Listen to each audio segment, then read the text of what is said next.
Labour পার্টির সম্মানিত chairman এবং অন্যান্য নেতৃত্ব এবং উপস্থিত সুধীমণ্ডলী, আসসালামু আলাইকুম।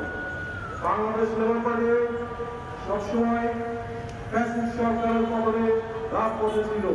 গণতন্ত্র পুনরুদ্ধারে বাংলাদেশ লেবার পার্টির সম্মানিত চেয়ারম্যান ডাক্তার মোস্তাফিজুর রহমানের নেতৃত্বে বাংলাদেশ লেবার পার্টির প্রতিনিধি নেতা কর্মী সক্রিয়ভাবে রাজপথে অবস্থান করেছিল।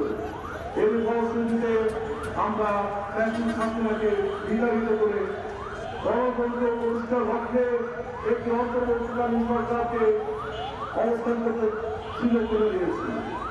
এই অন্তর্বর্তীকালীন সরকার 5 মাস অতিবাহিত হয়ে গেল কোন নির্বাচনী রোডম্যাপ ঘোষণা করতে পারছে না। সংস্কার নামে তাও ক্ষেপণ করছে।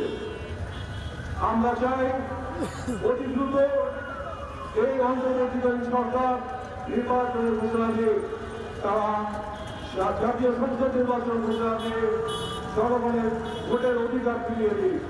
জনগণ 17 বছর ভোট দিতে পারেনি, আর জনগণের সেই আকাঙ্ক্ষা অত্যন্ত তীব্র আকাঙ্ক্ষা নিয়ে জনগণ অপেক্ষা করছে কবে জাতীয় সংসদ সদস্য নির্বাচন হবে এবং সমস্ত জনগণ এই দেশের মানুষ ভোট দিতে পারবে, তাদের অধিকার প্রতিষ্ঠা করতে পারবে। ধন্যবাদ সবাইকে।